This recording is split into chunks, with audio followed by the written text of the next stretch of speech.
Que vuelvan. Hoy en ¿Qué pasa con Mariela? ¿Cuál sería su recomendación? Empezar el 2021 con nuevo gobierno y que realmente se invierta, porque es un gasto, ¿no? En una nueva constitución. Ojalá el país pueda ir a una nueva constitución. Ojalá.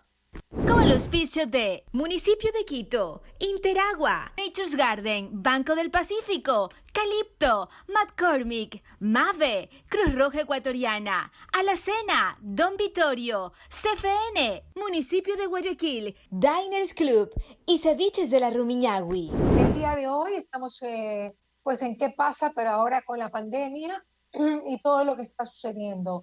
Tengo el gusto de tener un invitado de primera. Gracias, economista Alberto Tajic, por estar con nosotros en este programa ¿Qué pasa en Radio Fuego? Y todas sus extensiones digitales en www.marinatv.com y obviamente también en las apps de Fuego y en las redes sociales en todas las plataformas. Economista Tajic, cuénteme cómo ha vivido usted la pandemia.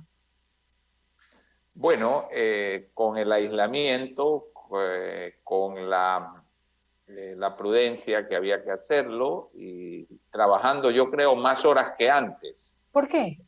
Porque ciertamente el teletrabajo nos ha recargado de cosas y como en todas partes hay menos personal del que había, ahora los que quedan se les recarga más el trabajo. Es cierto, eso también es mucha verdad. Economista, hay una teoría que dice que en economía siempre hay salida. ¿Cuál sería la salida del Ecuador para este momento que estamos viviendo? Bueno, obviamente, si Alemania está donde está vea las fotos después de la Segunda Guerra Mundial, se dará cuenta que salida siempre hay. Pero la salida es hacer las cosas bien. Yo a veces digo, no, es que el Ecuador se oye, ¿no? El Ecuador es un país corcho, el Ecuador lo protege el corazón de Jesús. Ecuador, un país corcho, un corcho no sabe a dónde va, lo arrastra la marea. Y eso no es lo que queremos. Lo que queremos es salir de la pobreza. Pero, ¿qué pasa con Ecuador si es un país corcho, si es un país que está protegido por Marianita de Jesús, si es un país que está dolarizado, que también hay gente que dice que a Ecuador no le va a pasar nada porque está dolarizado, pero hay que hacer las cosas bien, dice usted, economista de aquí? Sí, el hecho de estar dolarizado no significa nada. Panamá está dolarizado y le va mejor que al Ecuador. Chile no tiene moneda propia y le va mejor que al Ecuador. Tiene moneda propia y no le va mejor, y le va mejor que al Ecuador. Y si usted ve en Europa, a Irlanda, que tuvo una profunda crisis, le ha ido mucho mejor que a Grecia, que también tuvo una profunda crisis, pero no hizo las cosas bien. Entonces, ambos países tienen el euro. No se trata de si tengo o no moneda propia, se trata de que para salir de la pobreza hay que tener una economía libre, una economía sin asfixia como la que es la ecuatoriana, asfixiada por un Estado todopoderoso, gigante, abusivo, que llena de trámites, que llena de papeleos, que llena de obstáculos a la producción. Hay que ir a un Estado diferente. Economista, pero usted sabe que esto no se implantó ahora, sino que se implantó hace ya algunos años, ¿no? Más de El una modelo década. ecuatoriano se implantó desde el 2007 hasta el 2017. 10 fatídicos, terribles años para el Ecuador. ¿Se puede cambiar la Constitución para que esto no siga sucediendo? ¿Cuáles son sus recomendaciones a seguir? Yo me imagino que usted también... Ajá. La Constitución ecuatoriana es una constitución hecha no por ecuatorianos, por un grupo de extranjeros que vinieron a generar un proyecto político en el Ecuador. Un proyecto político que presuponía la existencia de un solo partido, no entregar jamás el poder como Bolivia, como Nicaragua, como Venezuela, como Cuba. Y esa constitución no puede existir en el Ecuador, no debe existir en el Ecuador, porque atenta contra una sociedad democrática. Esa constitución es un proyecto político de un partido, no es un proyecto nacional, es un proyecto de un partido inspirado en el socialismo siglo XXI. ¿Cuál sería su recomendación? Empezar el 2021 con nuevo gobierno y que realmente se invierta, porque es un gasto, ¿no? En una nueva constitución. Ojalá el país pueda ir a una nueva constitución. Ojalá. Economista, ¿cómo ve usted esta vida que tenemos, que estamos entre la espada y la pared, entre la salud y la economía? Hay doctores que entrevisto todos los días que me dicen, mis papás y mis abuelos decían, es cierto, si no hay salud no hay nada. Y tenemos miedo, sin embargo hay que producir, pero sin embargo la gente está en ciertos sectores, sobre todo muy inhibida, y usted sabe que pues la inversión ha bajado casi, pues hablamos de personas particulares, privadas, empresas privadas, en un 70%. Tenemos esa restricción. ¿Cuál sería la medida, economista? Bueno, ciertamente que estos meses de lo que se trata es de subsistir. Lamentablemente el Ecuador no tiene la amplitud fiscal que tienen todos los demás países, que han logrado a través de política fiscal transferir recursos a los más necesitados, transferir recursos a las empresas, porque no han tenido una situación fiscal como la del Ecuador. Y de otro lado, los bancos centrales han puesto a disposición de las empresas y del aparato productivo líneas de crédito que en el Ecuador no es posible porque el Banco Central no puede dar crédito siendo un país dolarizado. Entonces, hoy por hoy, ¿qué hay que hacer?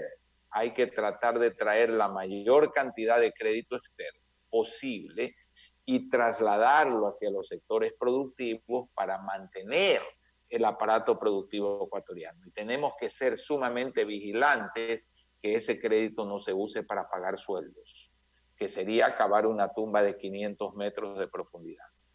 Y porque sabemos que el FMI también está, de hecho salió una noticia ayer, que obviamente el FMI va a ayudar a muchos países. ¿Para qué usted cree que es importante estos nuevos créditos que va a adquirir el Ecuador? A ver, esenciales y fundamentales para mantener viva la economía. Mariela, este país usted paga con dólares, su tarjeta de crédito la paga con dólares, en su cartera debe tener unos billetes dólares, unas monedas dólares. ¿De dónde viene ese dinero? Viene de afuera. ¿El Ecuador puede emitir ese dinero? No lo puede emitir. Entonces, si eso es así, tiene que traer dinero afuera. ¿Cómo viene el dinero de afuera?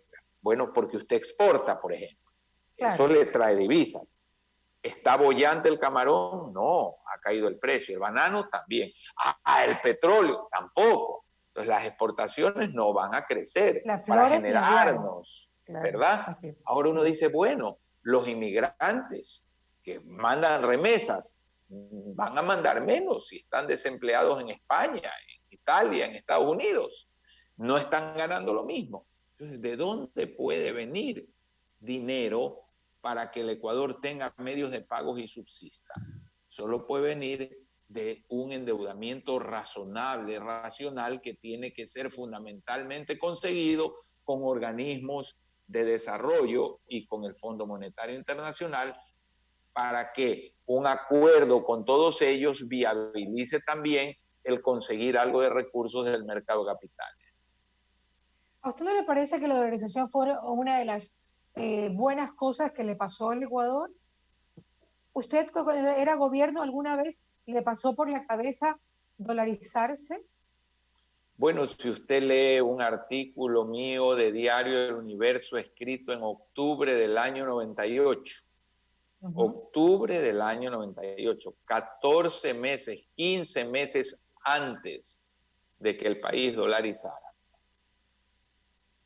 En ese artículo que lo escribí desde el exilio, un análisis más que un artículo porque ocupó casi 2 páginas de Diario del Universo, por pedido de su director, mi directo amigo Carlos Pérez, que en paz descanse, escribí un análisis y soluciones. Y ese análisis comenzaba diciendo, no hay espacio ya para una moneda propia en el Ecuador. Hay que deshacerse de la moneda. Y cuando, entonces, o sea, 2 años eso era antes visible. de que se dé. Claro, así es. 2 años. Así es. Ahora, cuando usted era gobierno, no había necesidad ni por la guerra con el Perú ni nada de deshacerse de la moneda. ¿No se No, les pasó por la cabeza nunca ni a usted ni a Sixto? no hubo necesidad ni fue un tema de discusión. ¿Ya? Eh, Otros temas sí fueron de discusión, como por ejemplo el cambiar radicalmente el sistema tributario ecuatoriano, eliminando los impuestos tradicionales y poniendo otros, eso sí fue discusión. Ok. ¿Qué opina de los impuestos? Hablando, ya llegamos a eso. ¿Qué opina de repente una subida del IVA o de algún impuesto que le pueda llegar dinero al gobierno de una manera mucho más fácil para también fluir? ¿Qué opina de esto? A ver, en este momento yo apoyaría una subida del IVA siempre y cuando sea para eliminar impuestos que son más ineficientes, que son más perjudiciales, como por ejemplo A el ver. 5% de salida de capitales, que es un impuesto a la venida de capitales, un O país sea, que como un necesita cambalache. capitales. Ok. Así es. Eso es como que si usted tuviese un carro y le Ujú. ha puesto en el maletero 500 libras y el carro se le pone así y las llantas de adelante casi usted no lo puede controlar. Entonces Maniobrar, usted claro. coge 200 libras y las pone en el asiento trasero y resulta que el carro anda mejor con el mismo peso. Pero subir la carga tributaria, hacer que el sector productivo Ujú. pague más impuestos, es totalmente contraproducente en un momento como el actual. ¿Por qué? Porque la causa del problema ecuatoriano, la causa de lo que vivimos fundamental que se ha venido acumulando a través de los años, ¿cuál es? Un crecimiento desmedido, absurdo del Estado. Y cualquier dinero que usted recoja, en el fondo, es para sostener ese Estado gigantesco y seguir apoyando, ayudando a que ese Estado no se reduzca. Bueno, un aparato del Entonces no Estado tiene para mí que se sentido. vino creando, como usted sabe, desde hace muchos años, ¿no? Y que La ahora FARC, también, Familia Revolución Ciudadana. ahora despedir esa cantidad de gente también hay un costo social, un costo económico. Entonces, tampoco era la solución. Por eso se optó por una disminución de sueldos. Mariela, el sector privado, ¿cuántas personas ya ha perdido? Eso no es doloroso. Sí. O sea, solo es doloroso si el sector público se No, reduce. de ninguna ¿Hay manera. algún privilegio? Es doloroso siempre, Siempre. economista. Bueno, sepa Es doloroso usted siempre. que la proyección de la seguridad social es que 500.000 de personas van a dejar de aportar hasta el mes de agosto y que ya hay más de 200.000 en estos momentos que han dejado de aportar. Y eso realmente es perjudicial también para la economía, para el Totalmente. bolsillo. Es que hay una ¿Qué hacemos? recesión. ¿Qué hacemos con el desempleo, economista? Realmente la situación no está nada fácil. Y sabe que yo creo que sobre todo para Latinoamérica, para mí somos los más afectados del mundo. Del mundo, del mundo. Bueno, la proyección de decrecimiento de la zona euro, de Europa, es más alta que la proyección de decrecimiento de Latinoamérica. Sí. Es más ¿Por qué alta. razón? ¿Por qué razón? ¿Por Porque qué Europa? Europa ha sido brutalmente impactada, porque en Europa hay economías como la italiana, como la francesa, como la española, que La griega, dependen ni hablar. muchísimo, la griega, que dependen muchísimo del turismo, Ah, eso sí. porque Europa tiene adicionalmente una economía que no ha venido creciendo por razones estructurales de población, y entonces esa Europa va a tener un impacto muy fuerte. Estados Unidos se está proyectando un 8% de caída del PIB, más alto que el promedio latinoamericano. Es decir, esto, Mariela, es una crisis sin precedentes en la historia económica de la humanidad. No existe un episodio similar, porque cuando uno habla de la gran crisis del año 29, que duró hasta el año 35, que es la más grande recesión, depresión de la economía de la cual tengamos memoria, se origina en un lugar, en la bolsa de valores por una ola especulativa sobre las acciones que produce un gran desplome y la posterior mala actuación del gobierno, porque en esa época se creía que todo se regulaba automáticamente y que solo se iba, y no, se necesitaba para salir de esa crisis de un impulso fiscal, que es lo que Keynes sugiere años después. Pero aún esa crisis estaba focalizada. Aquí no. Aquí es un shock de oferta y demanda universal. La producción se ha parado en el mundo, los viajes se han parado en el mundo, los hoteles están cerrando en el mundo, los restaurantes en el mundo no venden. Con toda la cadena que genera, usted vaya y vea lo que ha pasado en los centros comerciales. Y eso significa que hay gente que no cobra arriendo, y el que no cobra arriendo no puede consumir. Es decir, la destrucción de la cadena productiva, la destrucción de la cadena de pagos no tiene comparación con ninguna otra época de la historia de la humanidad, y vamos a tener que aprender a vivir con eso y diseñar sobre todo políticas públicas para que los más vulnerables coman, para que los más vulnerables se curen, porque usted es más pobre ahora después de esta pandemia, yo también, todos somos más pobres, pero usted está comiendo, yo gracias a Dios también. Hay que preocuparse es de que la política pública en esta época tan complicada sostenga a los más pobres. Pero no que salgan de la pobreza, porque no se puede en una circunstancia como la actual, pero que subsistan para luego, en la recuperación que tendrá que venir, hacer lo que se tenga que hacer en el Ecuador para transformarnos en una sociedad que realmente derrote la pobreza, sosteniendo 25 o 30 años políticas correctas, porque esto no se trata de un buen gobierno. Un buen gobierno no puede hacer mucho, puede dar un buen rumbo, pero los países que han salido de la pobreza, como Taiwán, como la misma China, cuyo sistema político aborrecemos, su dictadura y su comunismo político lo aborrecemos, su violación de derechos humanos lo aborrecemos, pero ha hecho en lo económico un milagro gigantesco que hoy la pone en una economía que va a ser la primera del mundo. Y la ha hecho con un discurso populista, lo ha hecho maldiciendo al capital extranjero o teniendo las leyes laborales del Ecuador. No, lo ha hecho sujetándose a una economía capitalista, de libertad. Esta es la receta que saca de la pobreza, no las otras. Entonces, ¿y eso?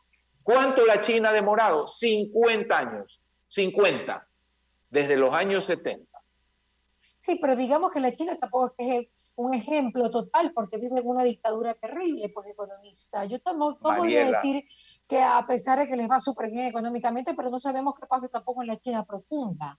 O sea, he dicho que aborrecemos su sistema político. Exacto. Aborrecemos. Pero, ¿cómo han logrado el éxito económico? Igual, ¿cómo ha logrado el éxito económico Irlanda?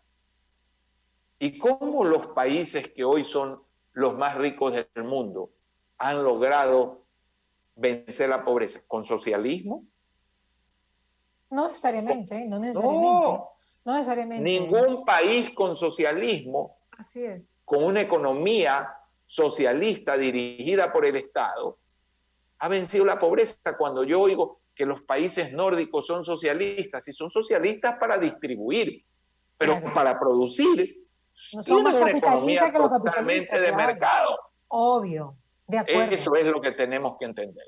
Claro que sí. Ahora, usted dice 50 años, 30 años para que Ecuador pues tenga una estabilidad, pero cuando vemos que los gobiernos van derecha, izquierda, y que si viene el uno por 4 años quiere cambiar absolutamente todo y viene el otro por 4, no hay un status quo, bueno, que se puede decir esto va a pasar así durante 50 años. O sea, mire usted el caso chileno.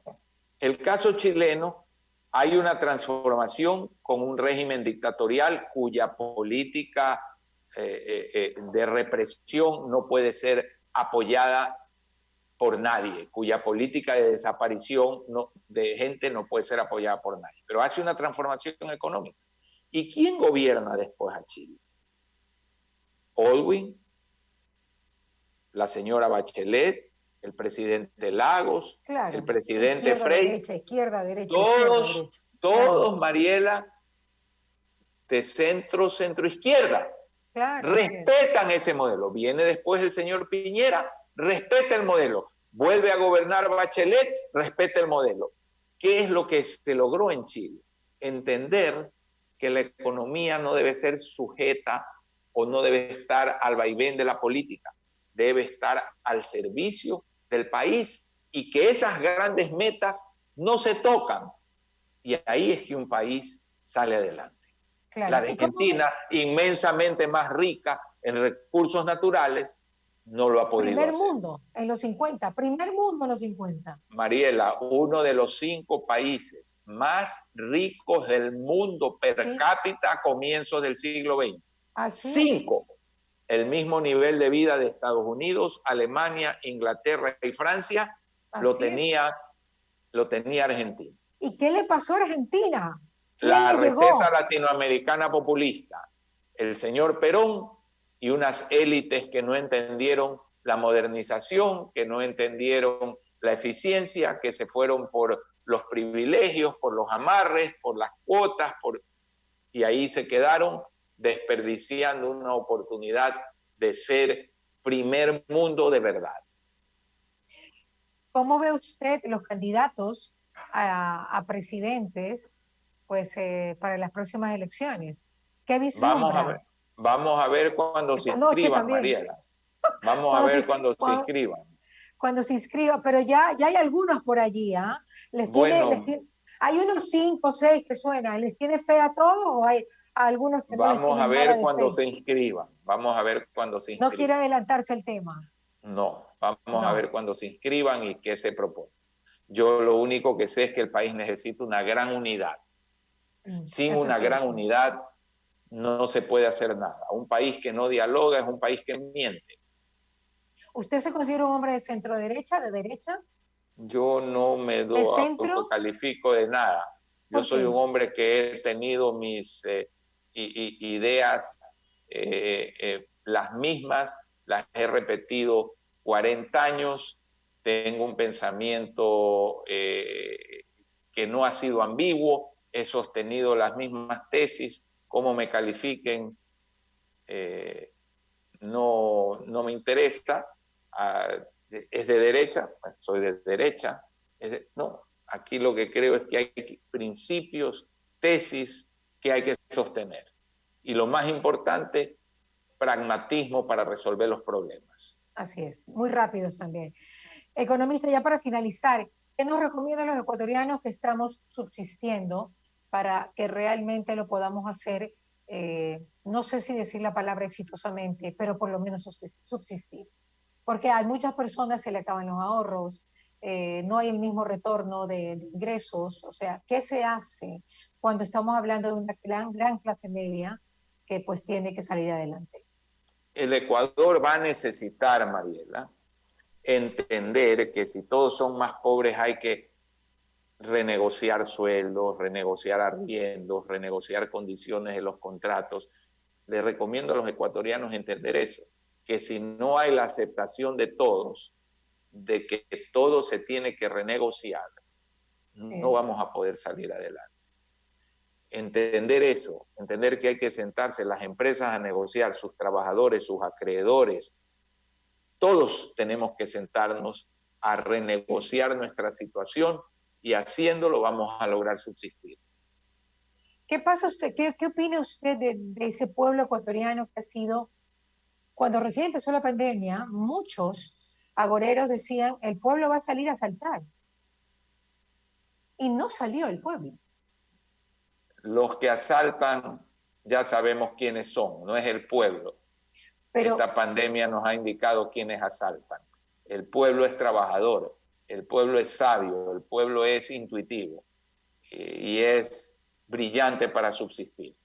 admirable para subsistir. Admirable para subsistir. Y bueno, y también se lo está ayudando, ¿no? A través del gobierno local y gobierno de país también, el gobierno central, se los está ayudando y eso es importante. Eso es Muy maravilloso. importante. Y muchas campañas privadas, ¿no?